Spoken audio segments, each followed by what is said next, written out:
Welcome to the Manager Tools Podcast for Monday, May 15th, 2006.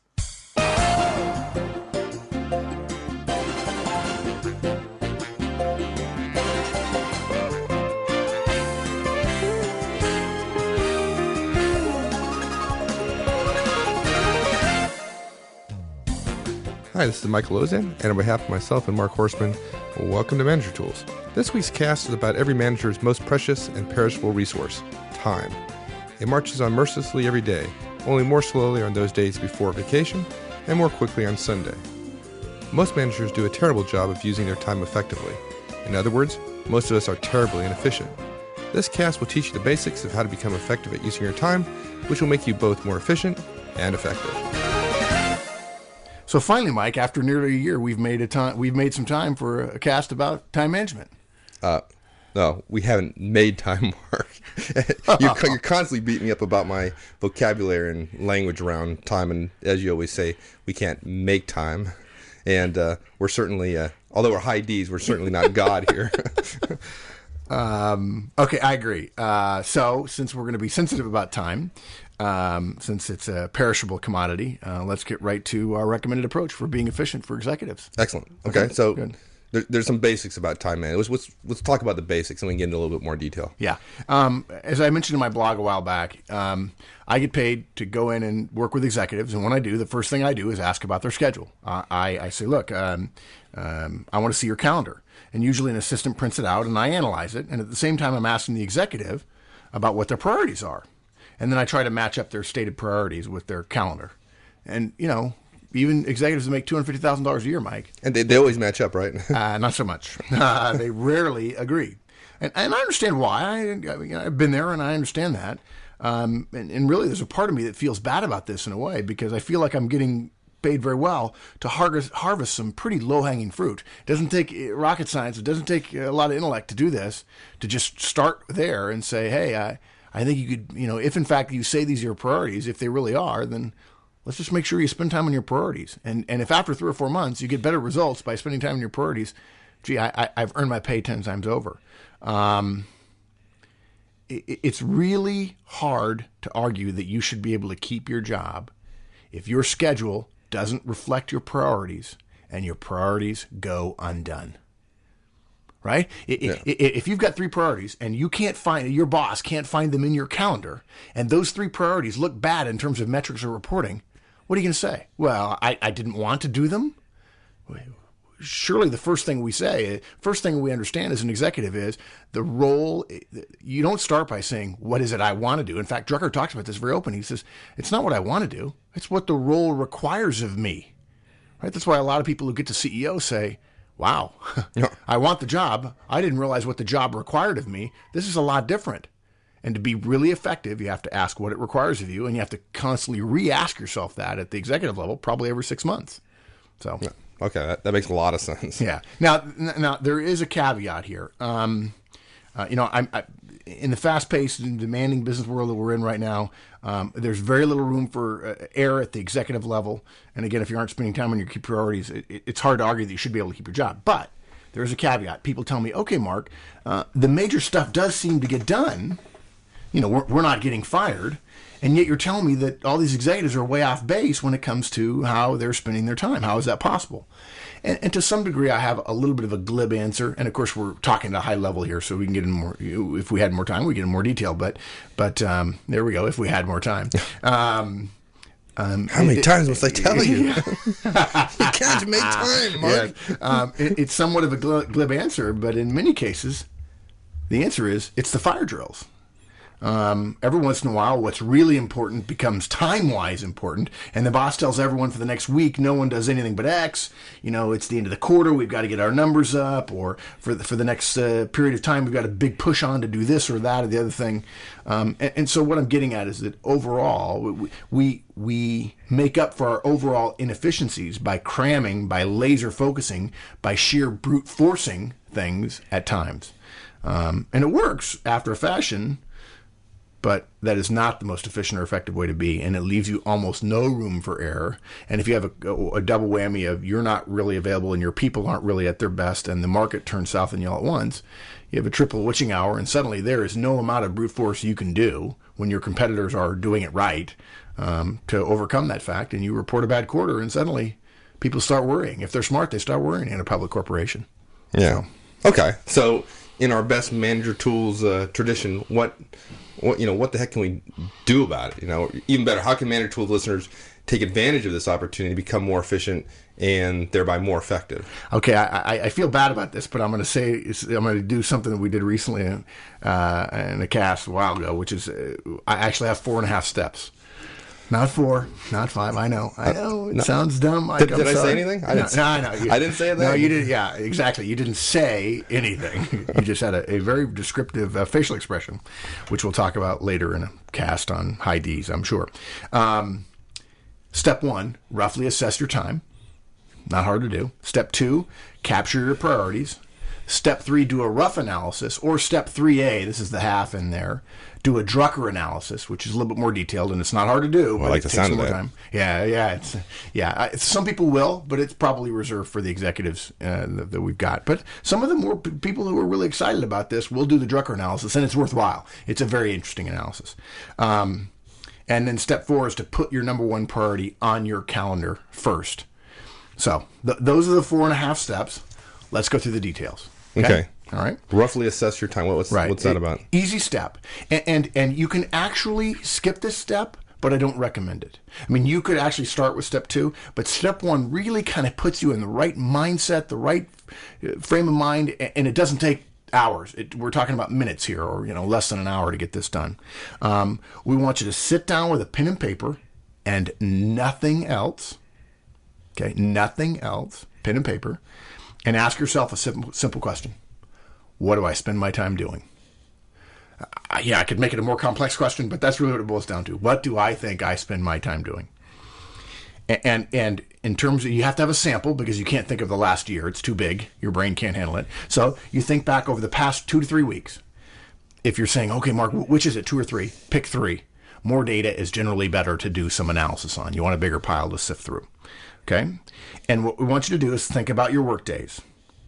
Now, I just said earlier, pen and paper and nothing else. Don't look at Outlook in advance. Don't look at Lotus Notes. Don't look at Oracle Calendar. Okay? Don't have your BlackBerry next to you. Don't have your Trio next to you. Don't have your PDA next to you. No Franklin planners. No day timers. No day runners. Nothing. Pen and paper. Because that's what you deal with at work when you're going from meeting to meeting. You don't have all that stuff right in front of you reminding you. We want to get you in a framework of thinking about your work. Not about your time, really, but about your work. Okay? So we're going to infer some things about time from your work. Okay. Are we trying to get the number of hours I spend on a day, the number of hours I spend in the week? Is percentages? What am I writing down? What am I writing down here? Really, a list of things you did. A list, okay, just a list, not time, just how I spent it. Work, yes, exactly, okay. And that's an important distinction: work versus time. We're going to think about time, but really, what we're going to be looking at is work. Okay. We're not looking for numerically valid analysis here. Okay, we're not looking for Six Sigma level thinking. We're suggesting you get in the mindset of thinking about your work in the construct of time. And really, what's probably going to happen, Mike, is people are going to discover how much of their time they cannot account for. Right. So here's what to do. What's going to happen is they'll remember the big stuff. You're going to remember meetings, key deliverables. You'll also remember things that at the time seemed important that were blow-ups or interesting or exciting or whatever. But in hindsight, just seemed interesting at the time, but really don't make that much difference. And in fact, the reason for that, by the way, is you're remembering them now, is because they had emotional content at the time. And emotion is the reason we have memory. Emotion is the thing that makes our memories, how we feel about things and how we categorize things. I wish it weren't so. I'm sure it's the same true for you. I wish it was just all logic and rationale, but it's not. It's emotion.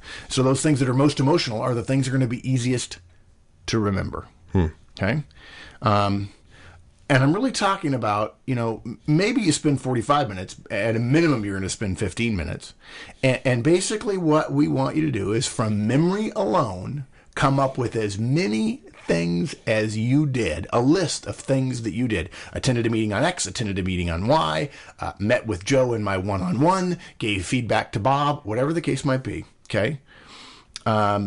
Literally a list, a raw list of all the stuff that you can remember you did in the past 3 weeks. You don't need to edit it. We're not going to suggest that you're wrong about what your memory is. We just want a raw list. If you want to do an additional step from this, if you want to think about it a little bit more or get into a little teeny sense of analysis, you can categorize the list if you want, but you don't need to, because this list is so raw that it's not helpful to categorize this raw list, in my opinion. I didn't used to recommend this step, Mike. I do now, because if I don't, and people start the more detailed analysis that we're going to get into step 2 and step 3 and 3A, they get frustrated. They haven't gotten ready for it yet, and they haven't thought about work for the past couple of weeks, and people get overwhelmed with the details. So we just want them in the mindset of thinking about work and time. Okay? Over a 3-week period. And look, if you don't have your calendar in front of you, and you're trying to think back to 3 weeks, folks, don't feel bad if you suddenly discover you can't remember a darn thing about 3 weeks ago Tuesday. Yeah, that'd be me. Yeah. Absolutely. Yeah, I may be okay with that because I'm really pretty careful about my time, but without my calendar, I don't know. I'd have to do it again to be really, really sure. Yeah. But anyway. Okay. All right. So it doesn't matter how categorized you do it, what characterization, what analysis you do, because trust me, this is past tense. It doesn't matter. There's nothing you can do about the past, and your thinking will have changed when you finish step 2, 3, and 4. Okay. So. Okay. So that's step 1. Yeah. Just got a list of activities. Yeah. Things I've done. And again, you can skip it, but I don't recommend it because it's really helpful to get a sense of what your memory gives you, and what your schedule will tell you. And then what your schedule will not tell you as well. Okay. Well, I've learned to trust that when you tell me don't skip something. Yeah. Okay. Good. Don't skip it. Okay. I got it. Okay. So step 1, we're going to get a list of kind of the things we're working on. Going to look back over 3 weeks. No calendars. And I'll just let the cat out of the bag and recognize you have a really bad memory. Right. And you're not going to have a lot of things written down, and it's going to be pretty random about whether or not they're valuable. Right. Okay. So then step 2. Capture your key priorities. And it's a pretty simple step. Again, you might be able to do it. You probably be able to do this in less than an hour. Now, there's a little advanced work in some cases, so it may take a day to find some of your source material. Now, to be fair, you may not have any source material to work with. This is probably particularly true for some of our professional members, so on, like our friend and member Tim G, the dentist, or small business people, where their organizations haven't yet built the documentation that helps out in this case. And that's fine if that's the case. Just hold on to your notes that you come up with during this step for later when you start thinking about building that kind of infrastructure in your organization, job descriptions and so on.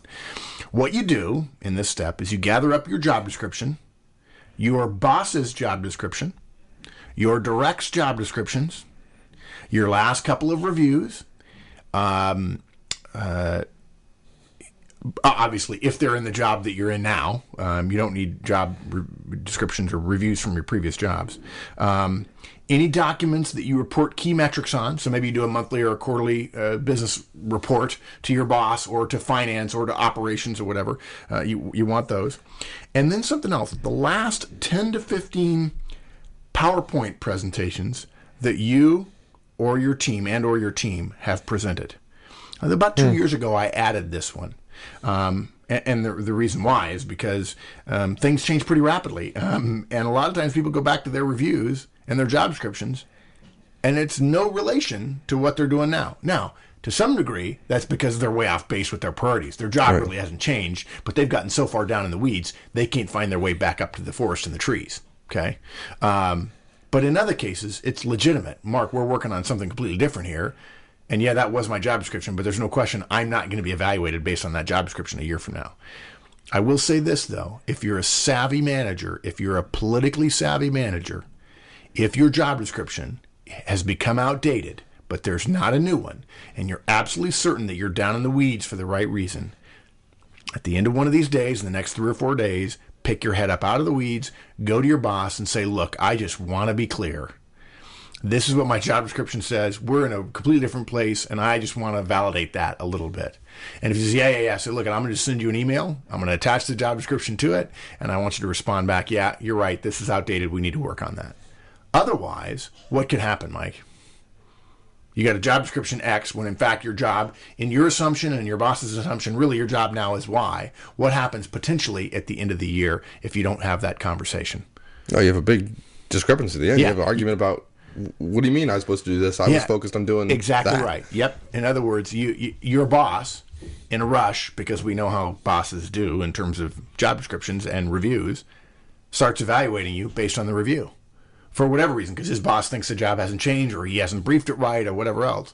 And now you're in a pickle. And you worked your butt off all year and you're in the wrong spot. Yeah. You need to dot your I's and cross your T's. Yeah, I've seen that. Yeah, me too. And I don't like telling organizations, you need to work on these job descriptions.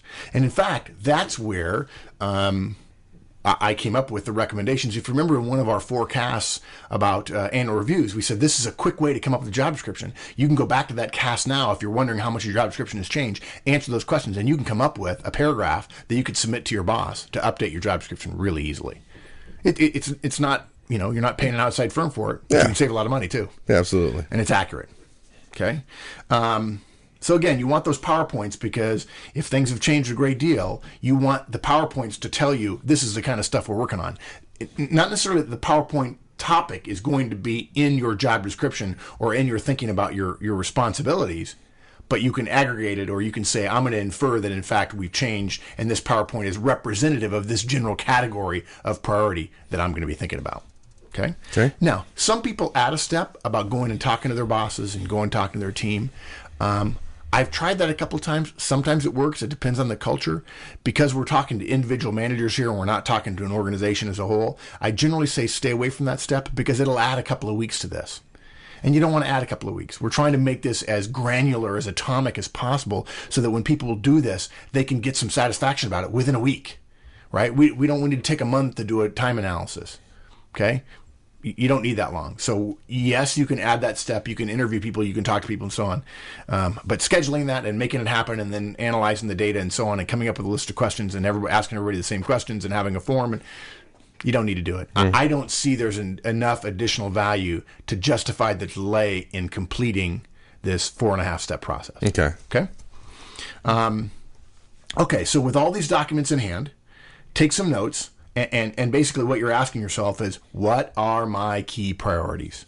What can I infer from all this stuff I've got? Some of it's not inference. If your job description's accurate, that's not an inference. You just literally lift off of the job description. Your key priority is X. It's lovely. A lot of firms don't have that, and that's okay. If you're not smart enough to infer from a set of tasks into key priorities, you ought not to be a manager. So the best way to do this, though, is to start capturing everything in terms of the responsibilities and so on. And once you have an exhaustive list, start aggregated into categories that might look like major areas or priorities. Again, you may have to infer from tasks right down into the weeds up to what the priority headings are for a group of those tasks. That's fine. That's what we're asking you to do. We're asking you to think, to synthesize, to analyze at the task level and to synthesize that, aggregating it up into, okay, when I glom all these together, what's the category those fit under? Because you wouldn't want a job description that has 75 tasks on it. So can you give me a couple examples of Sure. One-on-ones are certainly something you do. But on the other hand, that you may put that in the category of development of your folks. Right. It might be something around monthly reporting. You might be preparing a monthly report and then preparing a personnel attrition list and so on. And that may be running your business according to some metric. You've got a 34% profit margin or a 19% profit margin or a operating income level or something. And that's your priority is the operating income. And then there are categories of tasks that go underneath that. Okay. Now look, it's okay to have a list of as many as 50 tasks that you think you're responsible for, okay, to start with. But you can't have 50 priorities, like I said, or 75 tasks. So the rule of thumb here is you can't have more than 10 priorities. And I'm going to go a step further. 10 priorities, okay? But now you start pushing back. This is when people start pushing back. Because I asked you to come up with key priorities, not priorities, okay? Fine, nomenclature, maybe you don't like that. I'm not trying to make this impressive. I'm trying to give you verbiage to get you started on doing the work. What's important here is not what we call it, the naming, it's the actual work. Now, take those 10 and boil them down to no more than 5 key priorities. It may be that they're all priorities, but you're going to say which 5 are the most important. Maybe you can't take the 10 and turn them into a list of 5. In other words, taking 2 and putting them together into 1. I don't care about that. You're going to have 10 priorities, but 5 of them are going to be key. Okay? Just right. 5. You may put those 5 as secondarily or as tier 2 priorities. They're still priorities to you, but you want to use a different name, that's fine. No more than 5. Now, tell you a brief story. Peter Drucker talks about executives, of course, talked about executive time management all the time. In fact, Drucker's book, The Effective Executive, the first prescriptive chapter, which is actually chapter 2. Chapter 1, he talks about effectiveness can be learned. Chapter 2 is Know Thy Time. And he specifically walks through all essentially a different way, a more comprehensive way of doing this for executives. And we'll talk about that in step 3.5, step 3A. But when Drucker used to talk about executives, he would say this. He would say, look, the first thing you need to do is not ask what you want to do, because that's what school children do. You should ask, what does this role require of me? That's the first thing an executive asks. And then what she says is, okay, if that's what it requires of me, what do I need to do in order to achieve those requirements? And he says, now, look, if you come up with a list of 5, no offense, but you're wrong. Okay? Because the executives that I know that are highly effective, and that's the title of his book, The Effective Executive, do one thing very, very well. Only one. And they delegate other things to other people. It's not that those things aren't getting done. They choose one. Some of the people that he knows are capable enough, competent enough, brilliant enough, clever enough, energetic enough to do 2. But he called 3 a circus act, which I find fascinating because when I ask people how many priorities there are, they never have less than 10. Right. And so I get them to 10. The reason we go from 50, if you will, I'm making that number up, to 10 to 5 is because people will push back at me from going from 50 to 3. I can't get them to do it. They just say it's like I can eat 3 hot dogs for dinner if I'm really hungry, but that doesn't mean I can eat 50 if I really, really had to. Right. They just won't do it. In fact, if we spend enough time on it, we whittle them down and we categorize and we recategorize and we shave off some of the loose ones and so on. Yeah, we can get down to 3. But I asked to go in 2 steps down to 10 and down to 5 because people won't get to 3. And quite frankly, I think in some cases, some managers don't want to get to 1 because they know what's coming, which is that 1 is not getting done. Right. In some fashion. They're nervous about how much time am I spending on number 1. And they say, I'm only spending 8% of my time on number 1. No offense, but if you're spending 8% of your time on number 1 and you don't meet your numbers for number 1, if you work for me, you don't have much defensibility. Yeah, that's a problem. Yeah. I don't mind if you're spending a lot of time and you're ineffective. But if you're not spending your time on the right stuff, geez, we expect that. That you're a manager, you're an executive, that's a given. You're not doing it. Okay? Okay, so no more than 5 key priorities. Now, it's funny. I really do think I want to go back to the whole 50 down to 10, down to 5, down to 3 thing. I believe part of the reason managers and executives' minds rebel, I could be wrong, Mike, and you may have a different perspective on this, is that there's no overarching priority to their management of their schedule. They're scheduling things, tasks, small items, granules, atoms, if you will, granules of sand. But there's no overarching priority. There's no filtering to say, no, that doesn't fit into one of my priorities, so therefore, because I don't have enough time anyway, I can't put it on there. And they end up seeing each one of their tasks as a priority. And here's the phrasing that it comes across as. Right now, this thing I'm working on is my priority. And yeah, you can only do one thing at a time, but that's a red flag for me. When I hear that, I'm like, oh boy, this person's got 50 priorities, 50 tasks they're working on this week, rather than my priorities are this. This task fits into that priority there. I could demote this task right now and pick on something else, as long as the other task I'm working on still aggregates up to one of my key priorities. But I'm okay with 5. Okay, Right. I'm okay with 5 because we're not getting paid an arm and a leg to sit there and work through it with them. If you get 50, that's a problem. What percentage of people do you think rebel? I'm going to take 100, right? What percentage of that 100, how many of that 100 came up with a number between 30 and 100 tasks that never got down to 3 when I was working with them, or that it took extra time and billable hours for me to get down to 3? 70% of them. I was going to say 60. Now, you say that's not priorities. That's what they felt they were all priorities. I call that spinning plates. That's what I call it. I'm not saying I'm right. It's just Right.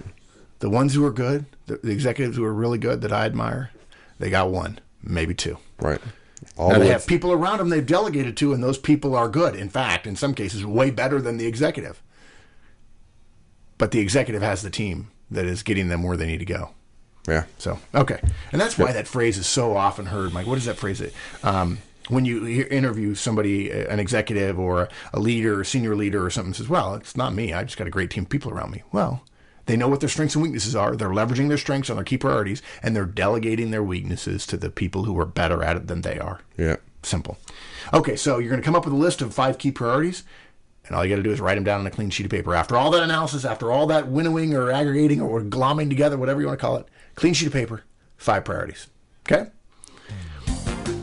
Well, we're going to stop right there and cover the second half of this show on next week's podcast. So, until then, be sure to visit us on the website at www.manager-tools.com or send us some feedback at show@manager-tools.com. So until next week, have a great one. So long.